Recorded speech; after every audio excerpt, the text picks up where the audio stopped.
Madame, Monsieur, bonsoir. D'après un rapport Statistics Mauritius datant de 2024, il y a plus de 256 000 personnes âgées de plus de 60 ans, soit un Mauricien l'au 5. Pénaban chiffre officiel du nombre de personnes vivant avec la démence et la maladie d'Alzheimer à Maurice, mais il est estimé qu'il 2 à 3 % de la catégorie de personnes de plus de 60 ans de donc vivre avec la démence et la maladie d'Alzheimer, ce qui fait environ 8 000 personnes rien qu'à Maurice, 8 000 familles qui visent à prendre en charge leurs parents ou grands-parents et les cas sont en hausse chaque année, notamment dû au vieillissement de la population. Sur ce plateau, nous avons la présidente de l'association Alzheimer and Dementia Mauritius, Dr Amina Sorefan. Bonsoir.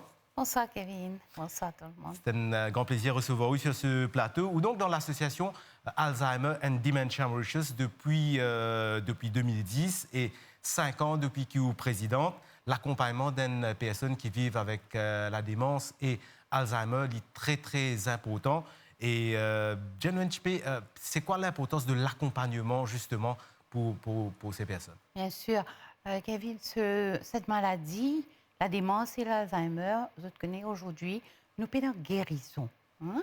Ça qui fait, premièrement, nous faisons premièrement un diagnostic bien fait, précis, le plus tôt possible. Hein? Il est important qu'il y ait bonheur, comment nous commençons à avoir un premier symptôme qui est important, donc qui veut dire, pas un symptôme, comment perte de mémoire récente, ça veut dire nous commençons à oublier qui n'est arrivé la semaine dernière. Nos familles, nos enfants viennent visiter nous. Le mois dernier, nos voisins, ils décédés, ils ont dit numéro de lit. 2 mois de cela, nos garçons qui sont en Angleterre, ils disent nous pas rappel. Mais une affaire récente. Nous encore rappelle tout une affaire mais est-ce qu'il est bien répétitif? Parce que si vous oubliez que tu ne poses la clé, non. Ce qui ça veut dire où? Ça, Kevin, la clé, c'est pas ça. Ça, c'est parfois un moment d'inattention ou parfois il y a tellement de choses en même temps. Nous pouvons faire 3-4 choses en même temps et nous faire lire. On pose mon lunette ici, on pose mon sac là-bas, mon sac, on peut dans tous sens. C'est pas ça. Premièrement, nous n'avons pas juste la mémoire. Hein, il y a un problème cognitif qui nous commence. Et cognitif veut dire quoi? Veut dire nous commençons avec un problème de mémoire, problème de pensée, problème de langage. Nous paraît trop mal de mots. Nous trouvons une fille qui nous connaît, mais nous ne pouvons pas rappeler non. Dans les endroits, nous ne pouvons pas connaître continuité, nous désorienter dans l'espace, le temps. Nous ne pouvons pas asseoir, peut venir grand matin peut venir asseoir. Et nous avons toute une série de symptômes, mais ça qui est important, si là, tout pas vite en même temps, Kevin. Une semaine, nous gagnons ça là. 2 semaines, nous gagnons le problème d'orientation. 3e semaine, nous gagnons le problème de langage. Il commence à venir tigui-tigui. Il y a une maladie progressive. Il y a une maladie dans le cerveau. Okay? C'est une maladie, ce n'est pas vieillissement normal. Il ne faudrait pas du monde complet, qui tout du monde qui peut agir pour gagner. Non. Vous trouvez, vous dites, tout le centenaire qui nous trouvait la télévision tous les jours, personne n'est en démence. Personne, vous pouvez dire où. Peut-être peut commencer un début. C'est très très important. Identifier-les et comprendre quelle qualité, quel type de démence. Parce que moi, je dis, démence, c'est un syndrome, avec tous ces symptômes-là. Maintenant, le plus commun là-dedans, on appelle ça maladie d'Alzheimer. 50 à 60% de démence liées à la maladie d'Alzheimer. Et puis, nous avons démence vasculaire, démence parkinsonienne, démence alcool, démence la drogue, on dit. On peut trouver patient de 35 ans, 40 ans avec démence. Exactement. Hein, avec ça. Traumatique, ben, des gens qui tombent la tête souvent. Vous connaissez, bicyclette, motocyclette, pas mettre helmet, tomber. Ou un petit saignement, pas très minuscule dans le cerveau, il y a une accumulation qui fait ça. Nous avons les autres complications, problèmes avec, vasculaire, cardiovasculaire. Aujourd'hui, nous connaissons, scientifiquement, nous connaissons comme un des panélistes là-dedans, de l'OMS, nous avons 14 facteurs de risque. Nous sommes capables vulnérables parce que Mauriciens, nos audits, ils disaient les choses comme elles étaient. Vous connaissez, nous, parmi les premiers, avec une maladie non transmissible. NCD, diabète, tension, cardiovasculaire, cholestérol, pollution, l'alcool, la drogue, le tabagisme, la surdité est aussi un facteur de risque. Le traumatisme, j'ai dit. Le problème de visuel aussi. Okay? Tout ce qui appelle en réalité, ce qui peut arriver, n'importe qui chose qui peut venir mettre un stress ou soit faire une accélération de l'inflammation dans nos neurones capable, prédispose à démence et Alzheimer. D'accord, docteur. Nous proposons surtout aujourd'hui de la prise en charge, de l'encadrement. Et là, justement, il y a le centre de Belle Rose, qui vous connaît très très bien et qui est placé donc un petit peu sous supervision. Explique-nous comment ça centre-là fonctionnait, qu'il y fait exactement. C'est un DKS Center, un centre de jour. Un centre de jour qui fait, Kevin, parce que comme vous faites dire, nous pas une guérison pour la maladie, la démence. Mais ça qui ne veut pas dire que nous vous oubliez, non. Au contraire, nous vous ça qui est important, continue vivre avec sa démence. Sa famille vous continue vivre avec sa maladie. Alors nous allons faire apprendre la personne lui-même qui est dans sa maladie là, mais sa famille vous comprendre. C'est nous, les professionnels, les aidants, les familles à côté, nous devons accepter sa maladie là, premièrement. Qu'il n'est pas, vous n'avez pas fait mauvais, pas les méchancetés, les méchants, non. Une maladie, ça. Maladie là qui fait des affaires qui n'est pas correctes. Il y a le pose des choses pas là, ou soit il pas retrouve ce sac, il vient dire ah, tu ne coquin mon sac, c'est pas tu ne prends mon l'argent, c'est pas quitté. Ou soit mon pose mon bisou là-bas, ben affaire comme ça. Alors il est important qu'il nous peut faire continuer à faire l'information, l'éducation qui nous peut faire comme ça aujourd'hui, qui m'ont remercié la MBC pour donner l'occasion encore promouvoir, faire plaidoirie plutôt pour les gens qui vivent avec sa maladie-là. Donc, nous devons informer, éduquer, nous devons vivre. Donc, le centre de Belle Rose, qui est là depuis 2010, centre de jour, nous accueillons les patients et aussi cette famille. Nous avons un parent support group pour aider les familles à comprendre la maladie, accepter la maladie et comment vivre avec ça. Et puis, nous donnons une activité, une journée pour le patient. Une activité adaptée à chaque personne d'après ce niveau. Quelle heure à quelle heure? Alors, de 8h30 supposément jusqu'à 3h30. 30 reste aussi un petit peu flexible. Et ce que vous trouvez, une activité bien préparée. C'est scientifique, hein? Parce qu'un dit avec démence, nous ne pouvons pas donner une activité pendant des heures et des heures. Chaque 20 minutes, maximum 30 minutes, une activité. Sinon, sur l'attention, sur la concentration, n'est pas pour là. Il faut agacer, il faut s'énerver, il faut bouser. Vous êtes content de lever, bouser, etc. Donc, il y a l'activité physique, et dans l'activité mentale et cognitive, et dans le jeu, et dans la danse, yoga, là, ça, même faire des affaires, coloriage, puzzle, mots croisés, jeux de mots, domino, jeux de société important. Il est bon de dire tout ça là parce qu'il y en a beaucoup de gens qui, bon, nous connaissons déjà 8000 familles qui peuvent vivre avec donc, parents qui vivent avec cette difficulté-là. Mais donc, nous trouvons qu'ils sont capables de sortir, ils ne sont pas laissés résister à la case. Exactement, tout à fait. Tout à fait. Le plus important, continuer à vivre. Ça nous garder ça. Nous sommes là pour aider la personne, sa famille, continue à faire garder son autonomie. Autonomie qui veut dire continue. Si encore manger, continue à manger par lui. Il y a encore cap mais c'est bon nous à côté pour superviser. Nous avons ni manger, il faisait sortir, il est capable de shopping, il est capable de promener pour la mer, etc. Ensemble avec eux. Pas quitter dans la case, faire dans la case. Si vous arrêtez de causer avec ça, ou arrêtez de faire les sorties, dans 3 mois, cette maladie pour progresser tellement vite, il peut arrêter de causer, il peut arrêter de faire n'importe quoi.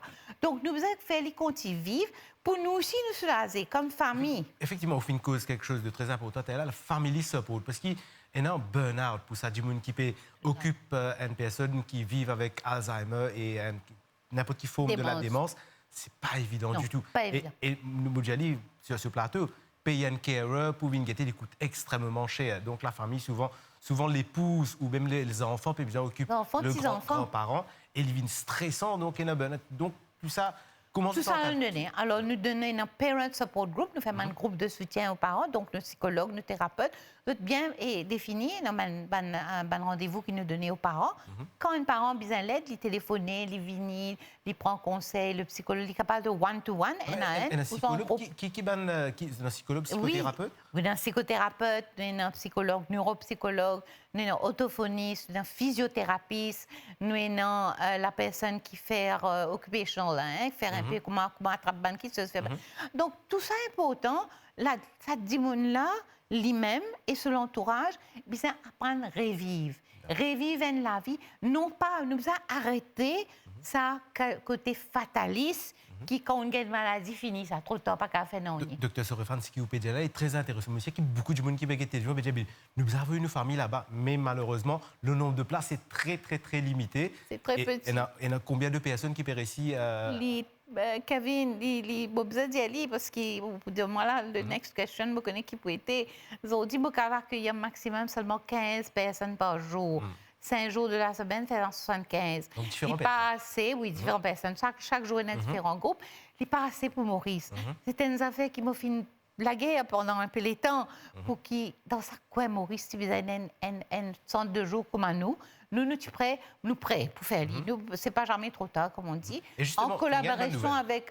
Alors, nous avons une bonne nouvelle. Bonne nouvelle, c'est laissez-moi annoncer. Après, on va commencer dessus. Le 24 juillet dernier, Finina a une signature d'accord avec le ministre du Terre et des Logements pour un terrain de 1 arpent à La Vigie, que quand même, c'est pour capable qu'il plisse l'espace pour la construction. Explique-nous un petit peu, donc, comment ça fait une récit concrétisé? Actuellement, beaucoup réseau, il est un peu plus grand. Un arpent 3/4 qui nous demande, tu vas à peu près ça, parce que qui faire.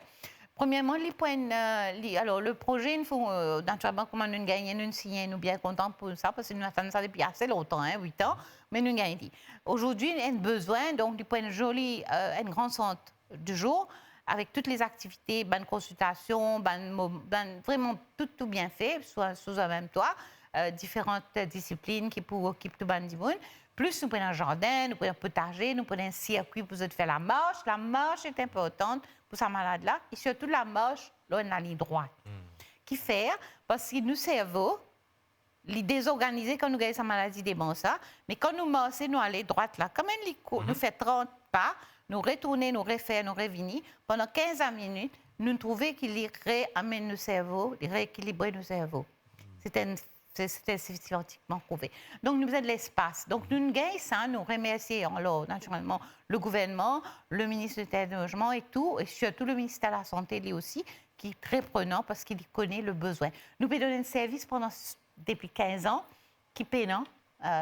Encore, nous le seul à Maurice, association, mais nous les collaborations de tout le monde, ils pas juste nous, parce qu'ils concernent la société de Maurice, les familles mauriciennes, comme on fait dire, Gavin, pour aider 2 à 3% du monde, parce que, comme on dit, là, nous avons tout bon facteur de risque à Maurice.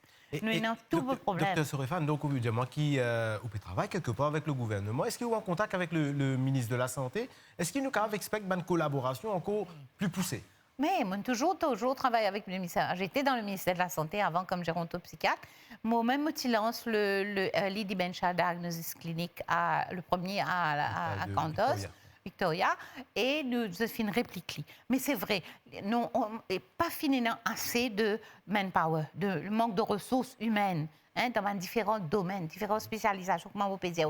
Ce n'est pas seulement le neurologue, le psychiatre ou le gérontologue qui va faire ça. Nous avons le neuropsychologue, nous avons le physiothérapeute, nous avons l'occupation, toute une équipe. Et là, ça one-stop shop. Le nombre de psychiatres même, il est limité à Maurice. Le nombre de psychiatres spécialisés, gérontopsychiatres, il n'y a pas beaucoup. Et côté aussi, même des gériatres, ou comme les générales, mais spécifiquement pour la démence Alzheimer. Aujourd'hui, la maladie Alzheimer et la démence finissent une spécialisation, super spécialisation. Et moi, quand on fait lire, pour dire, parce qu'avec nous, mes patients et mes collègues qui nous travaillent, nous pouvons demander le plus tôt possible, c'est venir faire un diagnostic. Parce qu'il y a les autres causes, nous ne pouvons pas là, les temps pour dire. Et non, le stress même, l'anxiété, la déprime, beaucoup d'affaires capables d'affecter nos cognitifs. Donc, les capables pas de démence, les capables pas d'Alzheimer, les capables autre chose qui nous peuvent soigner. Parce qu'ils ont dit qu'il y a beaucoup de traitements qui sont capables de donner. Docteur, depuis que sa collaboration avec le gouvernement, est-ce que vous pensez qu'il y a un nouveau plan d'action, peut-être, dans la démence et la maladie d'Alzheimer? Non, il leur pour faire lire. Actuellement, nous payons un plan d'action.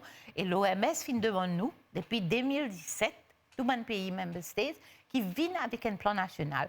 Et cette année-ci, à l'Assemblée générale de l'OMS, en mai, fin demande à un pays État membre d'élaborer un plan, une stratégie, un plan d'action pour ça. Donc, nous travaillons, nous déjà commençons le travail, nous avons une ébauche déjà, un draft, qui, maintenant, le ministère de la Santé, prend sa commande de ça et faire qu'il y ait un stakeholders, tous les différents partenaires, parce que ce n'est pas seulement le problème de la santé, c'est un problème de santé publique. Ça veut dire le côté social, le côté finance, le côté les autorités locales, parce qu'il nous faisait un correct adapté, nous faisait un marché adapté, la police, nous trouvons perdu, par exemple, un dimanche peut penser il perdu, il y a des monstres, il se retrouve quelque part, il est avant danger.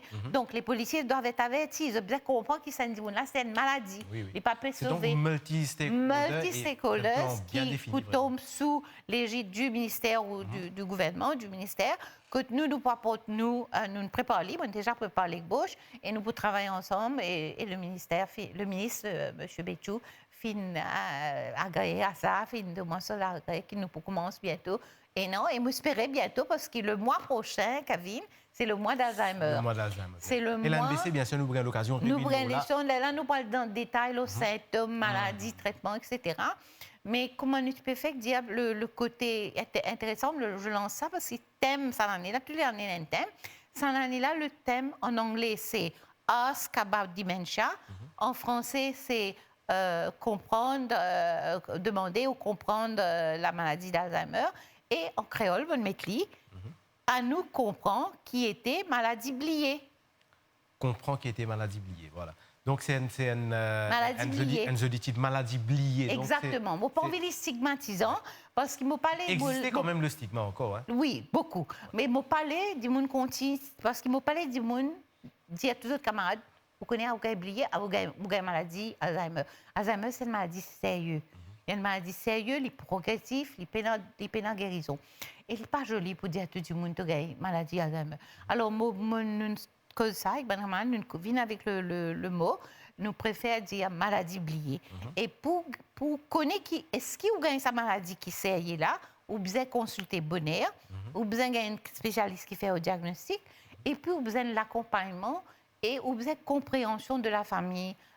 Pour accepter ça. Donc, nous éduquons la famille, parce que beaucoup, comment on dit, c'est la famille qui a beaucoup de difficultés pour vivre avec ça. Docteur Amina Sorefan, ou dans le secteur où un psychiatre depuis longtemps, neuropsychiatre, surtout gérontopsychiatre spécialisé dedans, comment vous trouvez l'évolution, hein? Parce que est-ce que vraiment nous gagnons beaucoup plus de cas maintenant qu'auparavant? Nous gagnons beaucoup plus de cas, nous gagnons les plus jeunes. Nous payons ce qu'on appelle early onset dementia. Nous payons des gens qui viennent plus bonheur parce qu'il y a beaucoup ça un facteur de risque. On dit la surdité, incroyable. On commence pas tant bien, 40 ans, 50 ans, pas prendre compte. Ça c'est terrible. On besoin le diagnostiquer, on besoin mettre l'appareil. Mettre l'appareil auditif, prévenir, empêcher sous maladie, démence, les cas postponent, les retarder par 40-45%. Donc, on est capable de vivre correctement encore 10-20 ans avant qu'il développe sa maladie. Donc, bizarre, nous trouvons beaucoup, et surtout, moi, ça grimpe pour dire, mais moi, je dire parce que là-dedans, avec l'expérience, comme au tyran Maurice, on sait quoi? C'était la démence, l'alcool. Aujourd'hui, c'est la démence avec les drogues. Les synthétiques sont très, très graves, Kevin. Nous arrivons à une chose, alors nous avons des côtés. Nous avons un jeune dément. Oui, j'ai un plus jeune patient que j'ai eu, 35 ans. 35 ans déjà, toxicomane, démence et complications parce que c'était la démence. Tu peux croire, il fait mauvais, il fait mauvais. Déjà, un débat que nous trouvons, nous trouvons une vidéo, nous tous les réseaux sociaux, avec des gens qui prennent la drogue synthétique, et ils paraissent comme dire, ben symptômes, vous avez trouvé des affaires qui n'ont pas existé. Donc, ça restait ou pas? Et drogues de synthèse beaucoup plus dangereux. Les autres drogues aussi, toutes les drogues sont les drogues. Hein, tout, la cigarette aussi, la drogue, drogue pas bon. Ça, c'est sûr. Et tout ce qui nous met en place dans l'école, il parle nocif. Mais les drogues de synthèse, elles direct dans le cerveau. Puis elles brûlent tout les neurones. Quand on brûle le neurone ou une cellule dans le cerveau, il meurt, il finit. Et c'est ça qui arrive à la démence. Quand un neurone peut mourir, il n'est pas régénéré, Kevin. Quand on la peau, on gagne un petit brûlé, on gagne coupé. Il cicatrisé, on met une médecine. Mais là-bas, comment on peut faire ça? Non. Pas capable de faire, non. Il finit dégénéré. C'est ça le problème. La dégénération de la neurone. Et quand il meurt, il dégénère, il finit. Il pénacule jusqu'à l'air. Pénacule. Nous avons un médicament qui nous capable de donner, si nous faisons le diagnostic très tôt, bien bonnet, nous sommes capables encore un médicament qui ralentit le malade là, qui les prévenir les autres endroits dans sa cerveau là pour le malade là.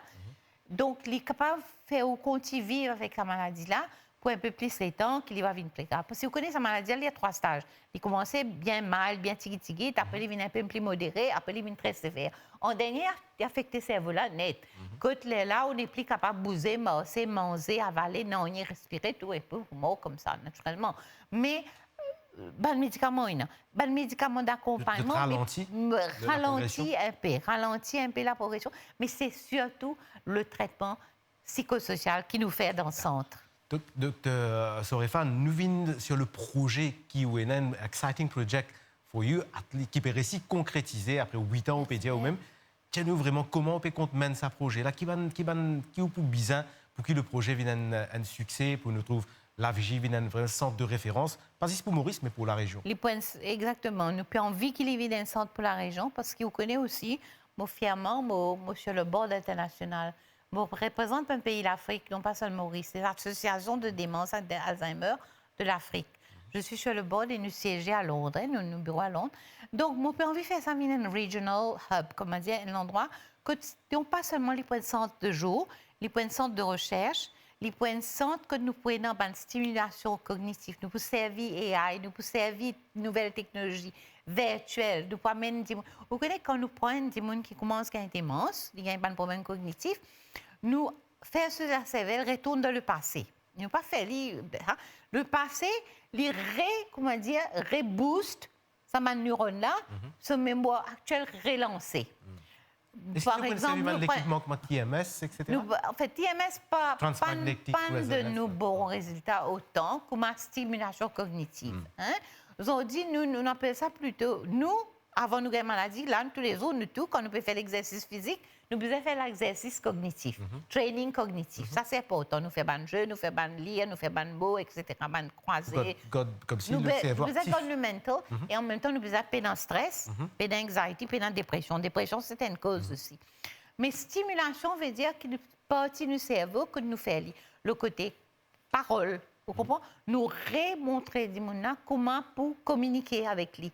Simplement, mais nous communiquer. Alors, énormément de choses capable de servir tout ça, la virtuelle technologie. Il reste très peu de temps. Le temps s'est envolé carrément. Puisque nous allons conclure l'émission, nous faisons donc cette plateforme, un projet très intéressant. Et nous connaissons pour mener à bon port ce projet, il faudra du financement, il faudra du sponsorship, il faudra de la bonne volonté, des donations notamment.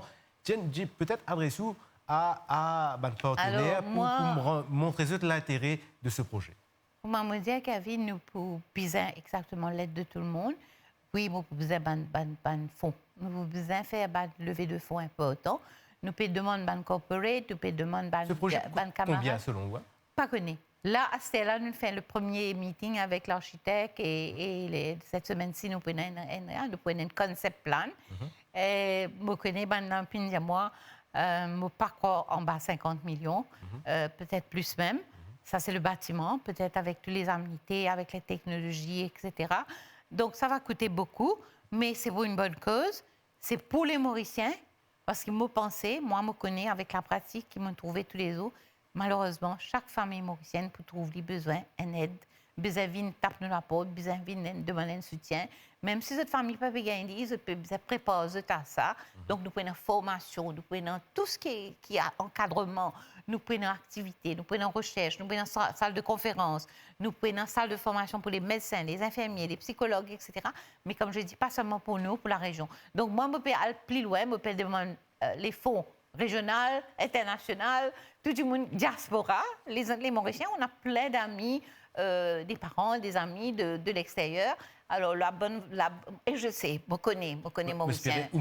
Message pour passer, en tout cas. Mauricien, nous pouvons essayer, bien sûr, vulgariser ce projet le maximum possible. D'ailleurs, donc, il y aura le mois de septembre qui sera consacré, bien sûr, à l'Alzheimer et la démence.